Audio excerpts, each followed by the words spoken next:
Hello friends, मैं doctor Rakesh Agarwal, director M Ayurveda. आज मैं आप सब लोगों से चर्चा करने आया हूँ कोविड के विषय में। दोस्तों, जैसा कि आप सब जानते हैं कि आज हमारे देश में कोविड ने एक महामारी का रूप ले लिया है। हम न्यूज़ में देख रहे हैं कि हॉस्पिटल्स के अंदर बेड नहीं है, ऑक्सीजन की कमी हो गई है, दवाइयाँ भी शॉर्ट चल रही हैं। तो दोस्तों, अगर हम गहन चिंतन करते हैं कि ये जो सेकेंड कोविड की वेव आई है, ये बहुत ज़्यादा डेंजरस क्यों है और इस वेव ने हमारे बच्चों को भी नहीं छोड़ा। हमारे जो बच्चे हैं वो लगातार इन्फेक्शन से ग्रस्त हो रहे हैं। अगर हम गहन चिंतन करते हैं कि ये ऐसा क्यों हो रहा है, क्योंकि जो पहली वेव आई थी उस समय हमने इस पर बहुत ज़्यादा कंट्रोल कर लिया था और हमारे बच्चे इससे ग्रसित नहीं हो रहे थे। तो इसको अगर हम देखते हैं, कई कारण सामने आते हैं। पहले हमारे घर में सब्जी भी आती थी, हम उसको वॉश करते थे, 2-2 दिन उसको किचन में नहीं रखते थे, पहले बाहर रखते थे सब्जी। कोई भी चीज़ आती थी उनको हम सैनिटाइज़र से साफ़ करते थे, हम अपने हाथ धोते थे, 2 गज की दूरी और मास्क का इस्तेमाल रेगुलर करते थे। और हमारे बच्चे जो थे वो ऑनलाइन क्लासेस ले रहे थे, स्कूल नहीं जा रहे थे, ना ही किसी कोचिंग सेंटर में जा रहे थे। बहुत ही ज़रूरी होता था तब हम अपने बच्चों को कहीं लेके जाते थे जहाँ उनको जाने की इजाज़त देते थे। और हमने एक स्लोगन बना दिया कि हमने कोविड के साथ जीना सीखना है। ये स्लोगन जो है ये इतना ज़्यादा पॉपुलर कर दिया, लोगों ने बिल्कुल भी इस पे ध्यान देना बंद कर दिया, मास्क हटा दिए, सैनिटाइज़र का इस्तेमाल बंद कर दिया। और जो हमारे बच्चे थे उनके स्कूल ओपन हो गए, उनकी क्लासेस, ट्यूशन क्लासेस स्टार्ट हो गई और स्कूलों में जो सोशल डिस्टेंसिंग थी वो हो नहीं पाई।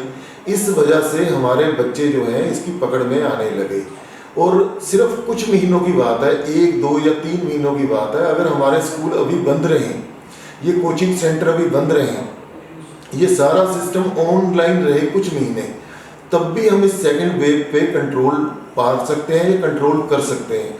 मैं एडमिनिस्ट्रेशन से रिक्वेस्ट करता हूँ, स्कूल एडमिनिस्ट्रेशन से भी और गवर्नमेंट से भी रिक्वेस्ट करता हूँ कि स्कूलों को बंद किया जाए और ये कोचिंग सेंटर्स को बंद किया जाए और इसके ऊपर बहुत ज़्यादा ध्यान देने की ज़रूरत है। हमें अपने बच्चों को सेफ रखना है। कुछ स्कूलों में बात होती है तो वो कहते हैं कि हम तो जी 8वीं से ऊपर की क्लासेस ले रहे हैं। 8वीं से ऊपर की, अगर 8th क्लास से ऊपर की आप क्लासेस ले रहे हैं, क्या आपने उनको टीकाकरण कर दिया? क्या उन बच्चों का वैक्सीनेशन हो गया? अगर नहीं तो आप उनको क्यों उनकी सेफ्टी के साथ खिलवाड़ कर रहे हो? तो एक तो ये पॉइंट है कि बच्चों की सेफ्टी से खिलवाड़ ना किया जाए। दूसरा ये है कि सब लोगों को, गवर्नमेंट को भी ये मैंडेटरी कर देना चाहिए, 2 गज की दूरी, मास्क, सैनिटाइजर का इस्तेमाल और हाथों को बार बार धोना। ये इससे बचने के मेन उपाय हैं। और वैक्सीनेशन का इस्तेमाल मैक्सिमम हो, हर एक को वैक्सीनेशन लगवानी चाहिए और वैक्सीनेशन भी धीरे धीरे ओपन हो जानी चाहिए, बच्चों से लेके बड़ों तक। जो वैक्सीनेशन, अब तो गवर्नमेंट ने बाहर की वैक्सीन को भी मंजूरी दे दी है। इसके ऊपर एक चीज़ मैं और जोड़नी चाहूँगा कि अगर आप आयुर्वेद का इस्तेमाल करते हैं तो इसमें बहुत ज़्यादा बचाव संभव है, क्योंकि जो आयुष मंत्रालय ने काढ़ा बताया है, जैसे तुलसी, गिलोय, दालचीनी, काली मिर्च, अगर आप इनका काढ़ा लेते हैं तो आपके अंदर एक इम्यूनिटी सिस्टम बूस्ट कर जाता है, आपका इम्यूनिटी सिस्टम बेटर हो जाता है, उससे आपको वायरस से लड़ने में मदद मिलती ही है। और ये सब चीज़ें एंटी वायरल का काम भी करती हैं।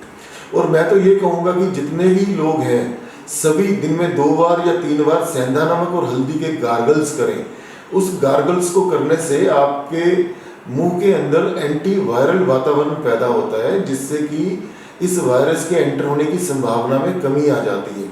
इसी तरह से मैं सबको एडवाइस करता हूँ कि काली मिर्च 1 या 2 बार जरूर चूसें दिन में, लौंग दिन में 1 या 2 बार चूस सकते हैं अपनी अपनी क्षमता के हिसाब से। ये सारी चीज़ों का ध्यान रखें। इन सब चीज़ों का ध्यान रखते हुए अगर हम चलते हैं तो हम इस सेकेंड वेव से मुक्ति पा सकते हैं। तो मैं इसी के साथ अपनी वार्ता को ख़त्म करता हूँ। धन्यवाद। जय हिंद, जय भारत।